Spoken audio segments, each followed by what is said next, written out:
సిటీలో ఎన్నికల ప్రచారం ముమ్మరంగా సాగుతోంది. ప్రధాన పార్టీలన్నీ అగ్రనేతలను రంగంలోకి దింపి ప్రచారంతో హోరెత్తిస్తున్నాయి. రోడ్ షోలు, ఇంటింటి ప్రచారంతో పొలిటికల్ హీట్ క్రియేట్ చేస్తున్నారు లీడర్లు. నియోజకవర్గాల్లో అభ్యర్థులు గల్లీ గల్లీ తిరుగుతున్నారు. సనత్ నగర్ నియోజకవర్గంలో రోడ్ షో నిర్వహించారు మంత్రి తలసాని శ్రీనివాస్ యాదవ్. రాష్ట్ర అభివృద్ధి టీఆర్ఎస్ తోనే సాధ్యమన్నారు. కేసీఆర్ ను మరోసారి సీఎం చేస్తేనే రాష్ట్రం మరింత అభివృద్ధి చెందుతుందన్నారు. మరి ఇక్కడ ఉన్నటువంటి ఒక మదర్సా కానివ్వండి, దేవాలయం కానివ్వండి, ఈ సమస్యలన్నీ దూరం చేయడం జరిగింది.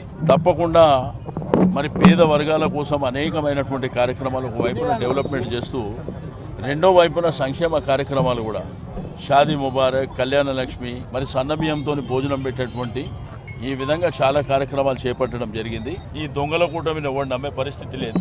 వీళ్ళ రాజకీయం, వీళ్ళ మేధస్సు, వీళ్ళ తెలివి ఎంతో ఉన్నదో స్పష్టంగా అర్థమవుతుంది. తెలంగాణ ద్రోహులతో చేతులు కలిపిన ప్రజాకూటమికి ఎన్నికల్లో గుణపాఠం తప్పదన్నారు హోంమంత్రి నాయిని నరసింహారెడ్డి. ముషీరాబాద్ నియోజకవర్గంలో టీఆర్ఎస్ అభ్యర్థి ముఠా గోపాల్ కు మద్దతుగా ఇంటింటి ప్రచారం చేశారు. తెలంగాణ ద్రోహులతో కోదండరాం ఎలా చేతులు కలుపుతారో ప్రజలకు సమాధానం చెప్పాలన్నారు నాయిని.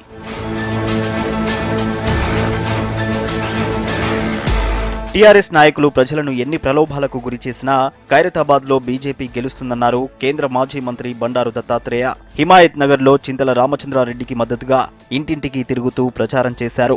రోజుకు 8 గంటలు సుమారు నేను పాదయాత్ర చేస్తున్నాను. ఈ 99% నియోజకవర్గంలో పాదయాత్ర పూర్తి అయిపోయింది. సుమారు 100 కోట్ల రూపాయలతోని అభివృద్ధి చేసిన, అది వైట్ ట్యాప్ రోడ్ కావచ్చు, సీసీ రోడ్ కావచ్చు, బీటీ రోడ్ కావచ్చు, లేదంటే స్టామ్ వాటర్ కావచ్చు, సివరేజ్ కావచ్చు, మంచినీళ్ళ విషయం కావచ్చు, కమ్యూనిటీ హాల్స్ కావచ్చు, స్కూల్స్ కావచ్చు, ఇలా ఒకటి చెప్పుకుంటూ పోతే 100ల సంఖ్యలో పనులు చేయించినటువంటిది నా కార్యకర్తలు.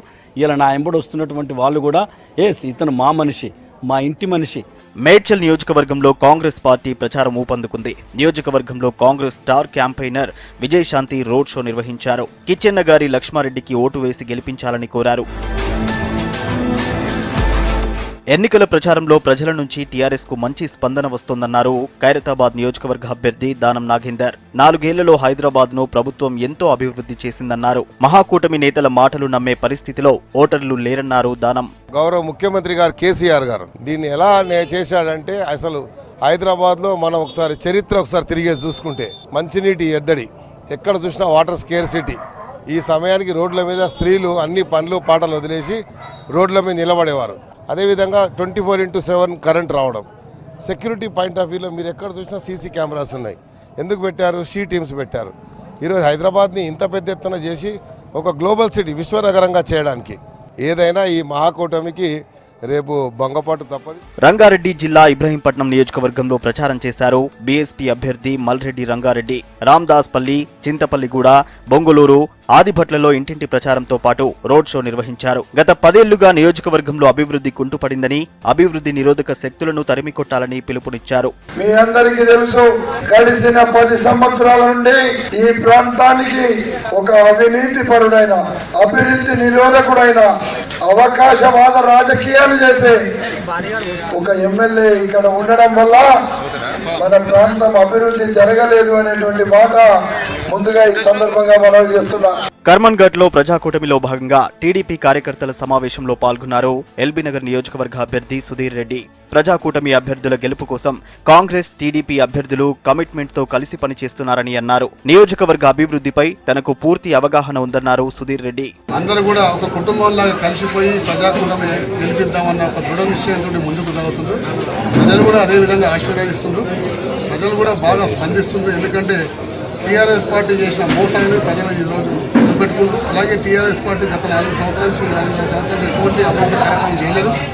కాంగ్రెస్ పార్టీ ఉంటేనే మాకు అభివృద్ధి అవుతాయని చెప్పేసి ఒక ఆలోచనతో ఈరోజు ప్రజాకూటమిని గెలిపిస్తామని చెప్పి ప్రజలు ముందుకు వస్తుంది. కాబట్టి సంగారెడ్డి జిల్లా పటాన్చెరు నియోజకవర్గంలో బీజేపీ అభ్యర్థి పబ్బతి కరుణాకర్ రెడ్డి ఎన్నికల ప్రచారంలో దూకుడు పెంచారు. ఇంటింటికి వెళ్లి ప్రచారం చేస్తున్నారు. బీజేపీతోనే యువతకు విద్య, ఉద్యోగ అవకాశాలు వస్తాయన్నారు కరుణాకర్ రెడ్డి. పటాన్చెరుకు చెందిన యూత్ కాంగ్రెస్ నేత కిట్టు ముదిరాజ్ సహా మరో 100 మంది యువకులు కరుణాకర్ రెడ్డి సమక్షంలో బీజేపీలో చేరారు. ఈరోజు భాజపాకు ఈ యువ కిషోరాలు వారి ఫ్యూచర్ కోసం ఆలోచించుకొని, వాళ్ళ భవిష్యత్తు గురించి ఆలోచించుకొని వారికి సరైనటువంటి నాయకత్వం నాలో లభిస్తుందని, నాతో భారతీయ జనతా పార్టీ పటాన్చెరు నియోజకవర్గంలో కార్యక్రమాలు మనస్ఫూర్తిగా పాల్గొనడానికి వచ్చిన సందర్భంగా వాళ్ళని హృదయపూర్వకంగా ఆహ్వానిస్తున్నాను. సనత్ నగర్ నియోజకవర్గంలో ప్రజాకూటమి అభ్యర్థి కూన వెంకటేష్ గౌడ్ ప్రచారం చేశారు. రామ్ గోపాల్పేట్ డివిజన్లో ఇంటింటి ప్రచారంలో పాల్గొన్నారు. రాష్ట్రం అభివృద్ధి చెందాలంటే ప్రజాకూటమికి ఓటు వేయాలని కోరారు. తెలుగుదేశం పార్టీని గెలిపిస్తాం.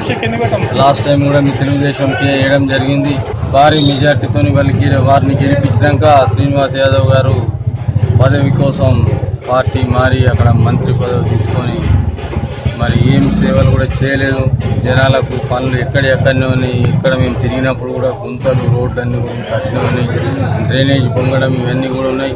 తప్పకుండా రేపు డిసెంబర్ 7 నాడు ఎలక్షన్స్ అయినాక 11 నాడు ఎట్లయినా నన్ను తప్పకుండా గెలిపిస్తారని ఒక నమ్మకం ఉన్నది. కుత్బుల్లాపూర్లో జోరుగా ప్రచారం చేస్తున్నారు ప్రజాకూటమి అభ్యర్థి కూన శ్రీశైలం గౌడ్. ఇంటింటికి తిరుగుతూ ఓట్లు అడుగుతున్నారు శ్రీశైలం గౌడ్. ఎమ్మెల్యేగా గెలిపిస్తే నియోజకవర్గాన్ని అభివృద్ధి చేస్తానన్నారు. కేసీఆర్ గారు రాష్ట్రం విడిపోయినాక మరి తెలంగాణ ప్రజలకు లెక్కలేని హామీలు ఇచ్చిండు.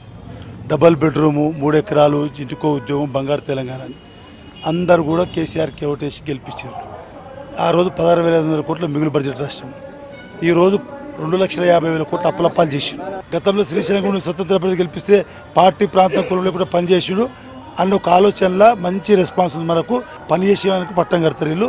ఈసారి మళ్ళీ 2009 చరిత్ర తిరగరాస్తారని మనం చేస్తున్నాం. గోషామహల్ నియోజకవర్గంలో టీఆర్ఎస్ అభ్యర్థి ప్రేమ్ సింగ్ రాథోడ్ ఇంటింటి ప్రచారం చేశారు. పటేల్ నగర్ ప్రాంతాల్లో పర్యటించిన ఆయన గత పాలకులు నియోజకవర్గాన్ని పట్టించుకోలేదన్నారు.